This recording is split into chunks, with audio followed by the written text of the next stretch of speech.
Bienvenue à Balade et au dodo. Je m'appelle Anna et je vais raconter une promenade parsemée de détails et d'observations sans grande importance. Toutes les balades de ce podcast sont des promenades réelles que j'ai faites, puis écrites et enregistrées.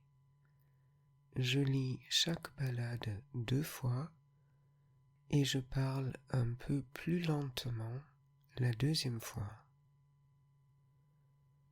Maintenant, tu peux fermer les yeux et te détendre. Installe-toi le plus confortablement possible. Ma voix sera là pour t'accompagner pendant que tu dors. Si tu te réveilles pendant la nuit, tu peux écouter la promenade à nouveau pour t'aider à te rendormir.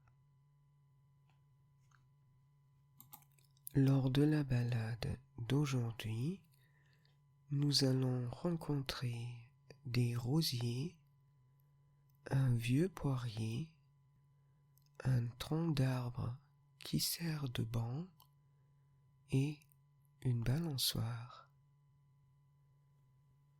La balade de la balançoire.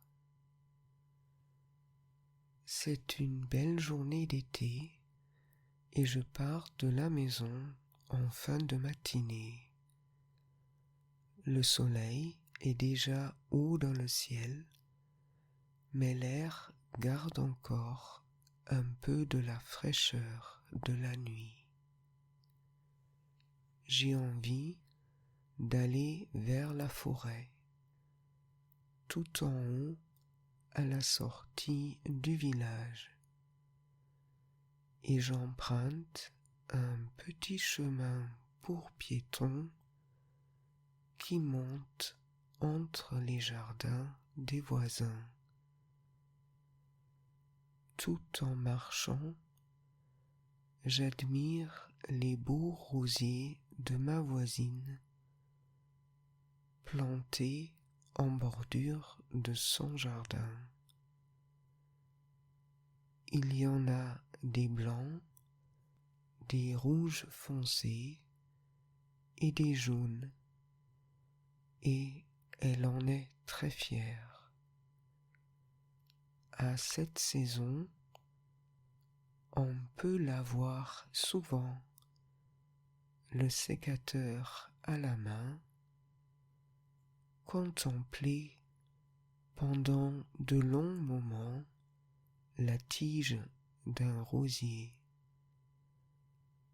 Elle semble se demander si une fleur est déjà assez fanée pour être coupée ou si elle doit la laisser encore un jour ou deux. Je soupçonne un peu ma voisine d'utiliser le sécateur moins comme un outil de travail que comme un prétexte qui lui permet de passer du temps dans son jardin. Elle observe peut-être simplement le reflet du soleil sur les feuilles,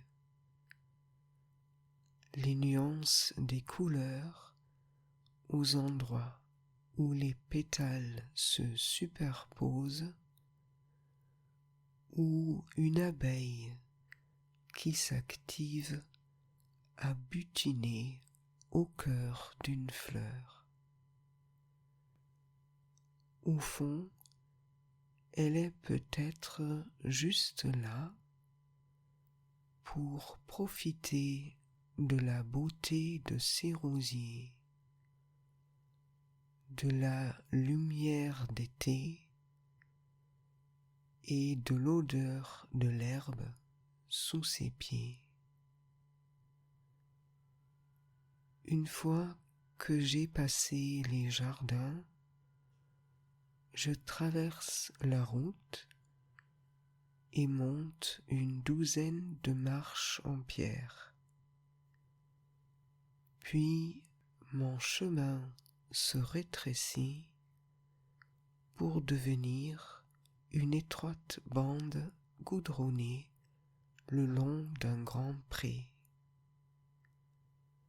Je me souviens d'une époque où, à la place du goudron, il y avait juste un sentier où l'herbe était couchée par les nombreux passages des habitants du quartier. Je marche lentement, pas seulement à cause de la montée au soleil, mais aussi pour admirer l'impressionnant poirier au milieu du pré. Je me demande quel âge il peut avoir, avec ses hautes branches épaisses recourbées vers le sol. Depuis combien d'années donne-t-il déjà des fruits? Et est-ce que, aujourd'hui encore, les gens viennent les ramasser? C'est peut-être une variété ancienne, dont les fruits doivent être cuits au four ou préparés en compote pour être savourés. Au bout du pré se trouve une autre rue résidentielle avec des maisons construites un peu en retrait de la route, chacune entourée de son jardin. La première à droite est peinte en bleu clair. Des jardinières fleuries sont accrochées aux fenêtres et à gauche de la porte d'entrée se trouve un banc en bois. C'est un tronc d'arbre coupé en deux dans la longueur. L'écorce est encore là du côté arrondi en bas et la surface pour s'asseoir a été lissée et vernie. Je passe lentement et j'entends clairement le banc me dire « Viens te reposer un peu, on est bien ici ». J'hésite, mais juste un tout petit instant, puis je continue ma route, car je ne connais pas les gens qui habitent ici, et j'ai envie d'arriver au bord de la forêt. Je me demande tout en marchant, et si je m'étais assise, et si l'occupant légitime du banc m'y avait surprise, probablement il ou elle aurait bien ri, m'aurait proposé un verre d'eau et m'aurait raconté l'histoire de l'arbre qui avait servi à fabriquer ce banc. Il ou elle aurait peut-être ajouté que j'étais déjà la 12e personne à s'y reposer cet été. Perdu dans mes pensées, j'arrive à la sortie du village. Je longe un sentier au bord de la route qui débouche sur une aire de jeu pour enfants.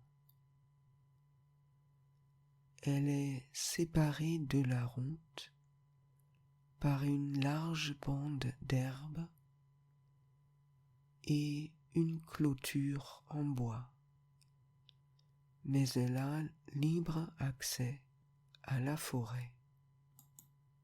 Comme c'est le matin et que les grandes vacances n'ont pas encore commencé, l'aire de jeu est déserte et comme d'habitude, je ne peux pas résister à la tentation.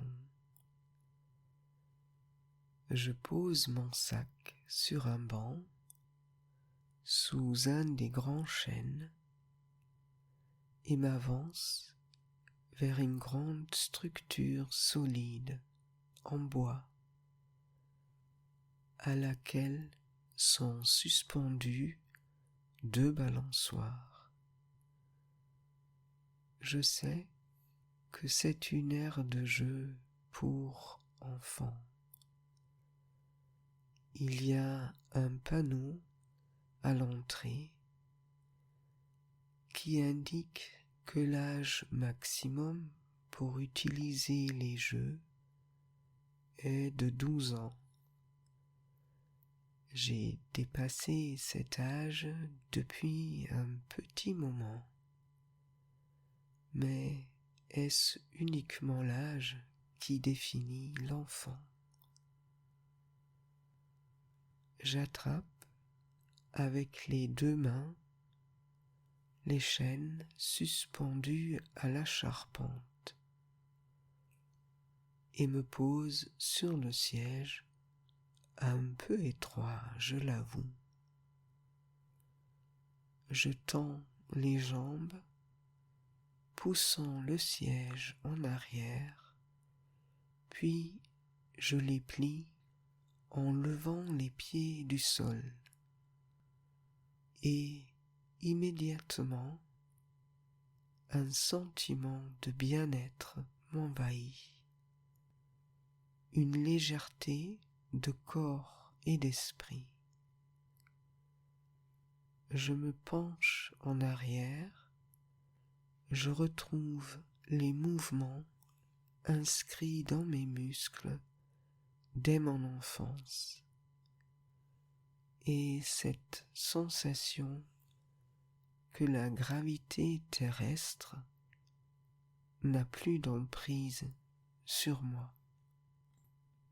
J'étire les jambes et j'avance dans le ciel bleu, loin au-dessus de la clôture et des prés. Je respire profondément, puis vient cet instant de liberté flottante où le mouvement s'inverse. Je suis suspendu entre ciel et terre, puis je replie les jambes et m'envole en arrière vers l'ombre des chênes. Je ressens le bonheur de voler plus haut, un peu plus haut chaque fois. Qui a dit que l'enfance s'arrête à l'âge de 12 ans? Je donne à mon corps et mon esprit tout le temps qu'il leur faut pour faire le plein de cette légèreté. Puis, enfin, l'étroitesse du siège se fait de plus en plus sentir et je ne bouge plus. Je laisse la balançoire terminer son mouvement jusqu'à ce que, précautionneusement, je freine avec un pied, puis les deux, et le mouvement s'arrête. Je me lève et je vais m'asseoir sur le banc, sous le chêne. Peut-être, dans un petit moment, avant de repartir, je referai un peu de balançoire. La balade de la balançoire. C'est une belle journée d'été et je pars de la maison en fin de matinée. Le soleil est déjà haut dans le ciel, mais l'air garde encore un peu de la fraîcheur de la nuit. J'ai envie d'aller vers la forêt, tout en haut, à la sortie du village, et j'emprunte un petit chemin pour piétons qui monte entre les jardins des voisins. Tout en marchant, j'admire les beaux rosiers de ma voisine, plantés en bordure de son jardin. Il y en a des blancs, des rouges foncés et des jaunes, et elle en est très fière. À cette saison, on peut la voir souvent, le sécateur à la main, contempler pendant de longs moments la tige d'un rosier. Elle semble se demander si une fleur est déjà assez fanée pour être coupée,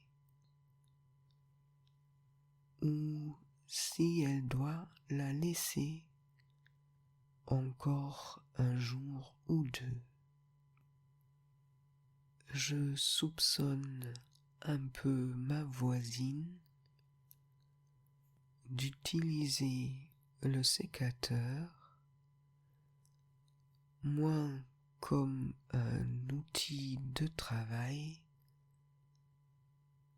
que comme un prétexte qui lui permet de passer du temps dans son jardin. Elle observe peut-être simplement le reflet du soleil sur les feuilles, les nuances des couleurs aux endroits où les pétales se superposent, ou une abeille qui s'active à butiner au cœur d'une fleur. Au fond, elle est peut-être juste là pour profiter de la beauté de ces rosiers, de la lumière d'été et de l'odeur de l'herbe sous ses pieds. une fois que j'ai passé les jardins, je traverse la route et monte une douzaine de marches en pierre. Puis mon chemin se rétrécit pour devenir une étroite bande goudronnée le long d'un grand pré. Je me souviens d'une époque où, à la place du goudron, il y avait juste un sentier où l'herbe était couchée par les nombreux passages des habitants du quartier. Je marche lentement, pas seulement à cause de la montée au soleil, mais aussi pour admirer l'impressionnant poirier au milieu du pré. Je me demande quel âge il peut avoir, avec ses hautes branches épaisses, recourbées vers le sol. Depuis combien d'années donne-t-il déjà des fruits? Et est-ce que aujourd'hui encore les gens viennent les ramasser? C'est peut-être une variété ancienne dont les fruits doivent être cuits au four ou préparés en compote pour être savourés. Au bout du pré se trouve une autre rue résidentielle avec des maisons construites un peu en retrait de la route, chacune entourée de son jardin. La première à droite est peinte en bleu clair. Des jardinières fleuries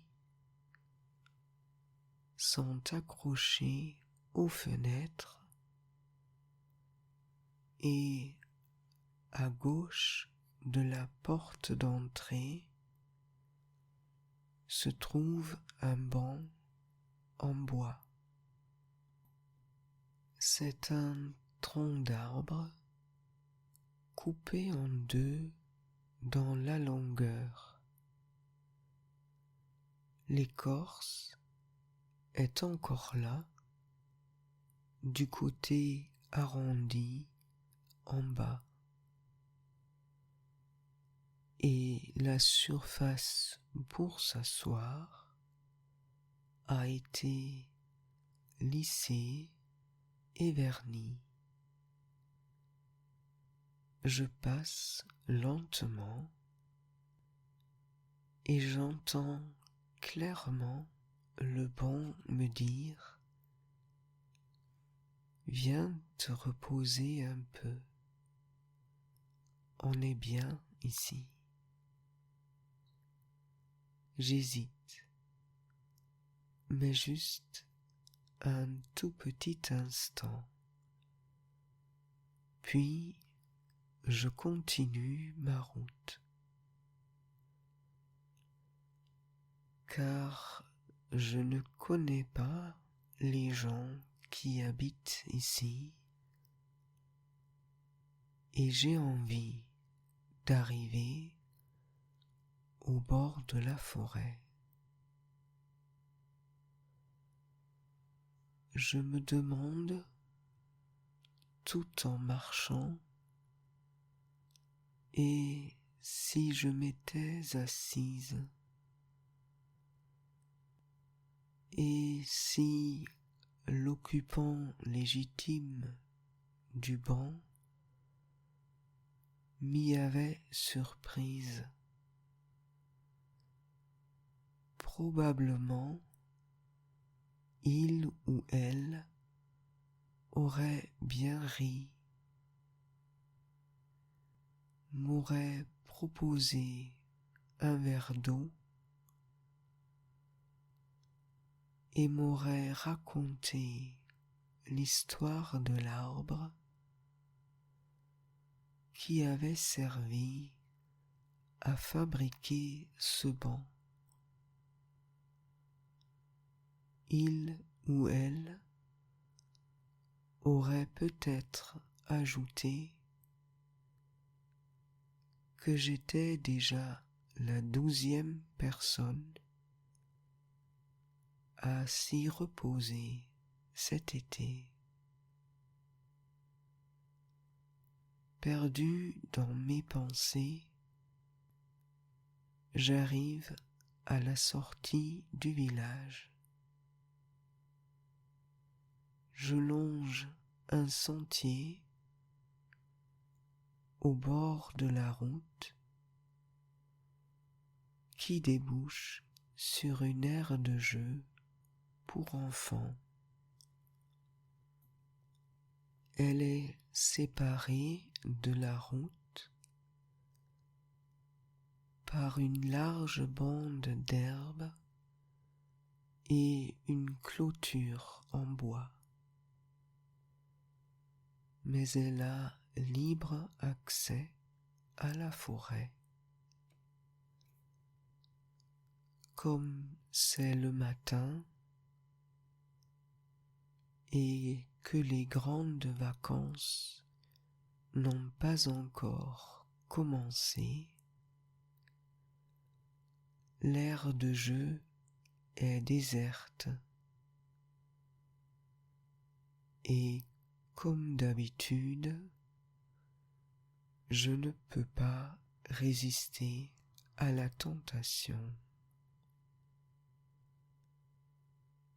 Je pose mon sac sur un banc, sous un des grands chênes, et m'avance vers une grande structure solide en bois à laquelle sont suspendus 2 balançoires. Je sais que c'est une aire de jeu pour enfants. Il y a un panneau à l'entrée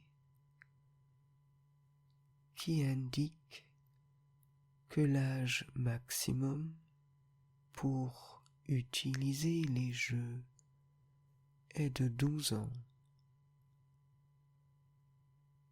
J'ai dépassé cet âge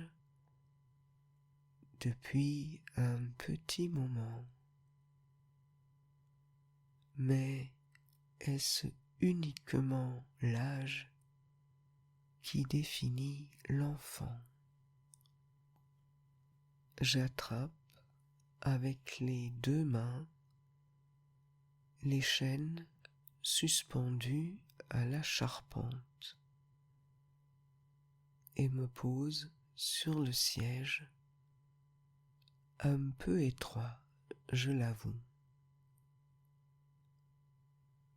Je tends les jambes, poussant le siège en arrière, puis je les plie en levant les pieds du sol,